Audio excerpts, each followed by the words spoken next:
Good evening. I'm Chief Meteorologist Marcus Bailey. On this Sunday evening at 10 o'clock, did want to give an update. I know many of you are probably getting ready to head to bed, or you already have gone to bed and you won't see this until the morning, but did want to give an update before we kind of start ramping things up for tomorrow and the potential for maybe some severe weather across the area. For those of you that are watching Sunday night before you go to bed, I did want to give an update on what you could expect. And really, just rain with maybe a few thunderstorms here and there. This is the latest look at radar at 10 o'clock, where we've got some potentially heavy rain up towards the Quad Cities and down towards just east of Quincy, and that stretches really on the southwestern portions of the state, and that's moving to the north and east. So we are going to have more rain moving in later this evening. Let me go ahead and flip over to the model, and we'll talk about the overnight just real quick first. This is at midnight, and we'll go hour by hour as we continue into the overnight hours. This is around 3 o'clock and continuing to see more rain moving through. And we think probably by daybreak, a lot of this is going to move north and east of us. So we should start to clear things out. And we do think possibly by the mid-morning, we'll start to see some breaks in the clouds and possibly some sunshine. And that could help fuel the fire for more storm development as we head later in the day tomorrow. I'm going to get to that in just a second. First, let's talk about really kind of the setup. And really, it's been a horrific day west of us.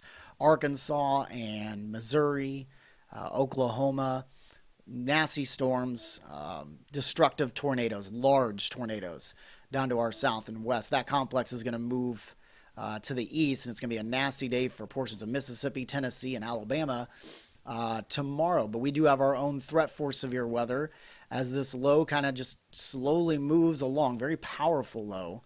And we're going to have a warm front that's going to move through during the afternoon and into the early evening. And in between that time frame is when we're going to have a pretty unstable atmosphere and potential for some thunderstorms to fire across portions of central Illinois. This is the Storm Prediction Center outlook for day number 2, which is tomorrow, Monday. And we are under a slight risk for severe weather. The entire viewing area and almost the entire state. And if I throw on the probabilities here, a couple of things you'll note. It's kind of hard to read, but right under Peoria, I can take the cities off just real quick. We're under a 30% chance, and that again is the entire area. And what it means by 30% chance, that's the probability, it's down here, probability of severe weather within 25 miles of a point. And then we're also in what's called a hatched area. That's this black circle with the hash marks in it. That means a 10% or greater probability of significant severe weather within 25 miles of a point. So significant severe weather can mean strong tornadoes, but it doesn't necessarily mean there will be strong tornadoes. It could also mean significant hail or significant wind damage. In this case, I do think we're probably going to see some hail makers out of these cells that will fire tomorrow afternoon. And there is the possibility that we could see some isolated tornadoes as well. Let's go back to the model here. And this is at 1 o'clock tomorrow, 1 o'clock Monday. And again, what we're thinking, this is going to be a mid-afternoon to early evening kind of window when we'll start to see a lot of the activity going here. And we'll just go hour by hour here. So that's 2, 3, 4 o'clock in the afternoon, as you can see those cells moving through. And the threat will continue. This is 5, 6 o'clock, 7 o'clock, and I think probably right now, and again, a lot can change, we're going to get a lot more idea on the speed of everything kind of evolving when we get up tomorrow morning. But again, by mid-evening, a lot of this will be out of here. So mid-afternoon to mid-evening, that's going to be kind of your window. It's a wide window. Hopefully we'll narrow that down a little bit, fine-tune it as we head through the morning hours and as we get a little bit closer. I'm going to kind of show you some stuff I typically don't show on the TV side. Let me back it up again to around 1 o'clock in the afternoon. And first, some things that we look at when we have the potential for severe weather. You got to look at instability and is there going to be enough fuel really for these storms to go. Dew points look pretty decent, so there's going to be moisture. Of course, we're going to have the moisture from what we had today, what we're probably going to get during the overnight tonight. So there's going to be a decent amount of low-level moisture, plus we're going to get some fed in from the south, too. Uh, this is what we call CAPE, and basically it's the energy, it's lift in the atmosphere. You got to have lift to get thunderstorms. And uh, these colors here, you can't see the legend. I'll scoot this over just a bit, and oops, sorry about that. Let's scoot this over just a bit, and there's the legend. I don't want to block what you're trying to look at, but notice how these numbers, and don't pay too close attention to the numbers. But the higher up you go, the more instability there is, essentially. And so where you're seeing the highest instability at 1 o'clock in the afternoon, and again, we showed you where the thunderstorms were firing right here, and you can see those brighter colors of the greens and then maybe eventually yellows and potentially the reds, which I don't think we're going to get that much instability here. But as we go through time, that's at 2 and then 3 o'clock in the afternoon, some decent instability across much of the area. So we're going to have, I think we're going to have enough juice to kind of get these things going and to continue going. So at least thunderstorms. And then you got to have some other factors in there.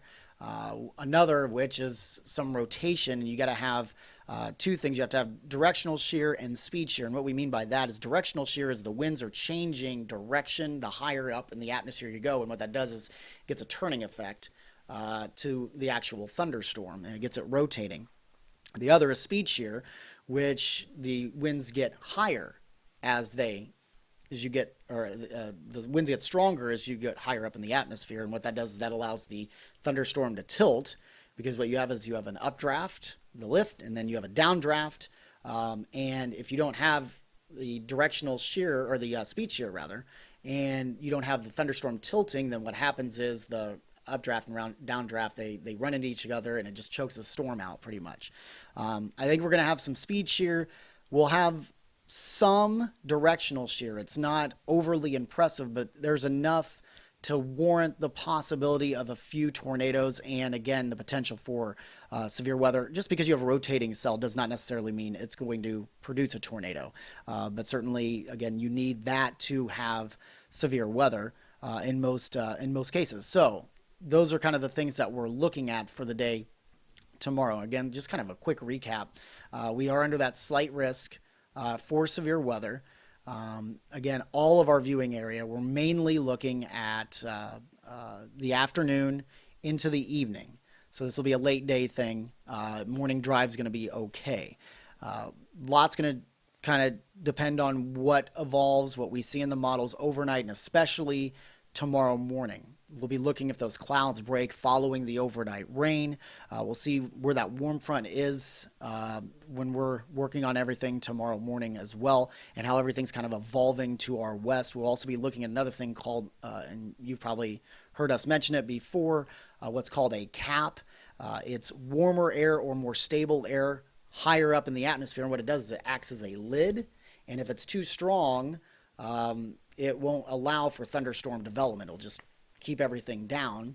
If it's too weak, then these things will just go, and then they'll fall apart. And so when you get severe weather, you'd want a decent cap that holds everything in place, and that's kind of think of like a champagne bottle. You just shake it up enough, and then the cork's going to pop, and everything it just kind of explodes. So that's what we're going to be watching for. Right now, the cap doesn't look to be overly impressive or very strong.